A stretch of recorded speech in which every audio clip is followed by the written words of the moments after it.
Hello, welcome to our show. I'm Irma Baker. Our guests today are representing an organization that may sound like it's a sporting event, but it isn't. We'll find out all about it when we come back from this message. RSVP of Summit County has been making a difference in our community since 1972.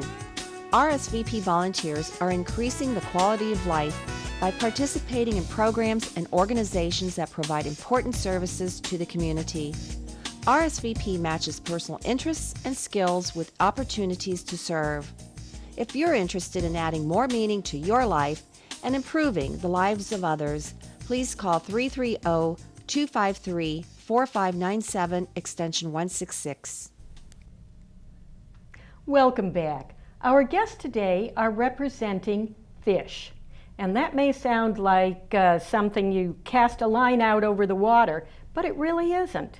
Let me introduce to you Barb Leatherman, and Barb is the Interim Executive Director of Fish, and Natalie Dell. And Natalie is a volunteer also with Fish and on the Board of Directors, and she is way back from the very first meeting of the Wadsworth Fish. So Barb and Natalie, welcome to the show. It's really a pleasure to have you both here. Thank you. Barb, I'm going to start with you. Would you tell us, please, what Fish is? Wadsworth Fish is an all-volunteer, faith-based organization assisting with emergency assistance for Wadsworth residents in need. We're all volunteer and we're faith-based. And we're very grassroots. When you say that it is serving the needs of people in Wadsworth, what kind of needs are those? We help with emergency financial assistance as well as food and support services that might include referrals to local agencies. Sometimes it's just prayer. Oftentimes it's food vouchers, and we collaborate with other local agencies. St. Vincent de Paul is a huge partner. We work very often and well with them, as well as the Salvation Army and many other local agencies countywide to provide those services. So sometimes the need is a little bit bigger than we as a small group can address. So we make it a larger group, and then we can sometimes do some miraculous things. Well, we're certainly going to want to hear about some of those, but something that you mentioned just a moment ago is that it's an all-volunteer organization, and you are the interim executive director. Mm-hmm. Does that mean you don't get paid? No, no one gets paid. 100% of all of our donations go right back into need-based assistance for Wadsworth residents. That's an incredible mission or objective to have within an organization. How do you accomplish that? The best volunteers in town. The best hearts in town. Yeah. Mm-hmm. It's a very, very simple, beautiful, practical idea of people from the four ladies that happened to go to a movie at St. Mark's Church way back in the 1960s, and thought, if it can work there, why can't it work here? No big deal. You know, they weren't politicians, they were just regular citizens of Wadsworth with big hearts. Well, Natalie, you were at the very first meeting of the Yes. Founding of the Wadsworth Fish. Right. Tell us a little bit about that. It was a meeting in the fellowship hall of the Methodist Church. We were elbow to elbow. It was a beautiful evening, and came up with the idea of how do we do this? It's going to be volunteer. So we didn't have an office. All we had was telephones and the police dispatchers, because if people had a problem, they called a fish number, which what they didn't know was they were calling the police station. And then we had a roster 24/7 of volunteers that promised to stay by their phone. There was one person that was the main person, and then there was a backup person, just in case that person had to leave the phone for a while. What kinds of services did these newbie volunteers, what kind of services It did you do? depended what the needs were. Some people were out of food. Some people needed a ride to the doctor. At that time, there was no bus service or taxi service in Wadsworth. So our wonderful senior citizens had a very big need. If they didn't have somebody living with them or a good-hearted neighbor, then they called Fish. And that was one of the things I did not volunteer for, because I didn't get my license till I was 28. I had never been a really, you know, some people have to drive. I loved it when I didn't have to drive. But there was, from my time at answering a phone, I realized transportation was a major need. So I offered my inadequate gift of transporting people, because I knew the need was great. And that was really and truly how I got to know most of the people we helped, one-on-one, driving them. Little did they know who was driving them, but I didn't have any accidents, knock on wood, because I don't drive anymore, so I don't have to worry about that. But my husband does a lot of driving, so. Here it is, 45 years later, isn't it? Because didn't this start back in the 1960s? 69, yeah. 1969, so 45 years later, and you're still volunteering with Fish, now from a wheelchair. Right. There's a lot of things you can do from a wheelchair if you have a wonderful husband like I do, who drives me every place. He drives me to the Fish meetings. I'm also a greeter at intake, because in the beginning that phone system has since been discarded. And we meet people 2 nights a week in the basement of St. Mark's Church. And we do intake there. People come there and I greet them. Barb is one of the intake workers, takes the people into a private room and they present their problem, and Barb miraculously helps them. Barb, how long have you been involved? I've been with Fish since 2008. First doing phone calls, because that's the way we did it. And then a year ago, April 1st, we implemented the new service format, and that was meeting them, our clients, face to face. And it's been just a beautiful success. And you bring quite an extensive background with you. What kind of work were you doing before you came to Fish? Well, I first had my first experience with Wadsworth Fish when I worked at another local agency in town, the Salvation Army, and did family service there as well. And that's where I met Marion Mockel, who was then and still is a mentor and my angel. Taught me a lot about this type of work. And then I came to Fish to volunteer back in 2008, and still doing the clients, still doing the emergency assistance. And Plus now many doing other all things. the paperwork and everything Oh, else yes. as the interim executive director. A wonderful gift that both of you are giving to the community, since certainly you're giving a lot of your time, your talent, all this heartfelt. What I feel from you both is the heartfelt dedication that you have to Fish. And why is that? Why do you feel Fish is so important to both of you? You want to take that, Barb?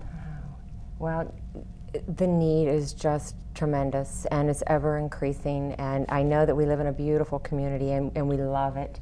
But it's a very quiet, poverty is a very silent suffering, and it's here. I mean, it's in everyone's community. I think there are going to always be those, and we don't give a hand out, we give a hand up, because we don't just meet that crisis need, but we try to also address things to empower them so they can be self-sufficient. So providing that one-on-one case management, getting them to the resources that they need, it's very needed. And there are always going to be those that you aren't going to be able to break that cycle. We do serve generations of individuals from Wadsworth, and that's wonderful. We're glad that we can continue to do that. So it's for those folks too. Sometimes the need is always going to be there, and I hope that Fish is always going to be Right. always going to And be it's there a as very well. personal thing. I remember one professional that I talked to on the phone, and she said, "You're the people. You help catch the people that would fall through the cracks because, you know, professionals have maybe 100 cases and we work one case at a time. All of our services are free, and anyone in Wadsworth is eligible if they're Wadsworth or Wadsworth Township resident. So we don't have to go by income. We have some freedoms there in the way that we're designed. So someone can come that's just lost a job and maybe they were making quite a bit of money, maybe they're middle class. We don't have to look at that 3-month back like some organizations are required to do, so we can still help them. You know, that's a very important point, because we think, as you said, poverty can go from generation to generation to generation, but what we're finding in the kind of economy that we've been going through over the past number of years is that people who one day were very independent, were very financially responsible through no fault of their own, may find themselves without a job suddenly, and at the age and stage of their lives where they might have kids in college, or they're dealing with caring for elderly parents, or have other challenges within their lives, you know, that middle-age generation who just may need a hand up, as you say, for a temporary time. Do you find much of that? We have a lot of new clients, yes. We have a lot of... They're just having a rough time at the moment, and they're not used to this. They're used to having resources so they don't have any problem paying their bills. So then maybe they get behind 1 month on the utility bill.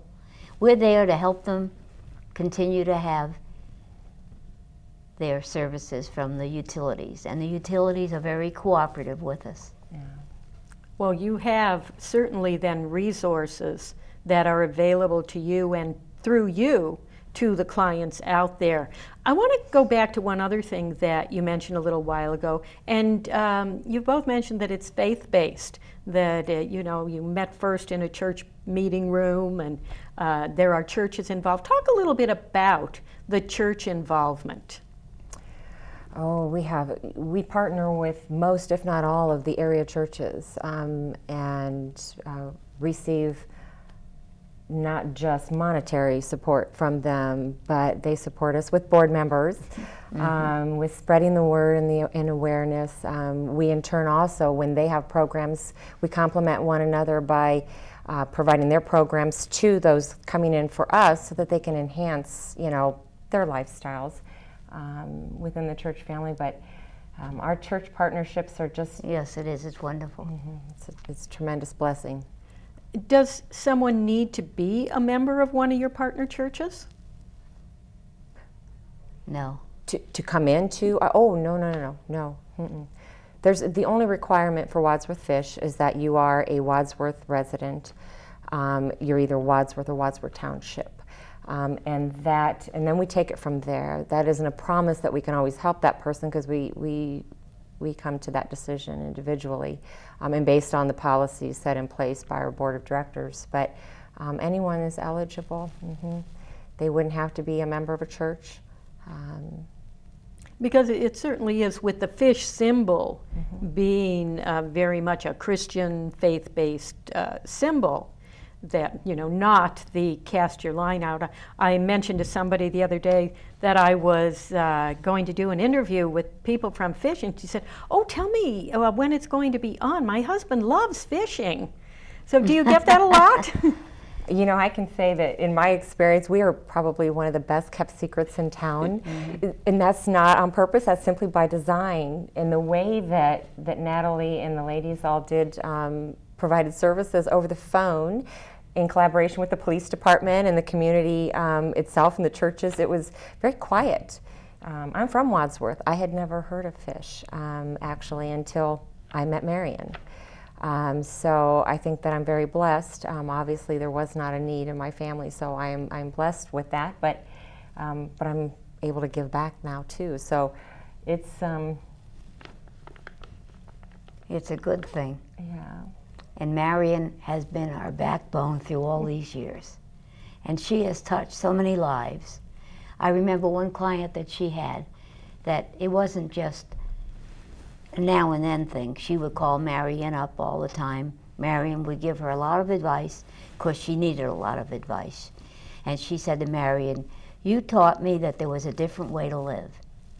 And Marion did. Now, has Marion been involved since the very beginning? Yes. She was, she worked with the school system as a home visitor. The person that, was it Lois Davis? Lois Davis. Was the school nurse, I believe.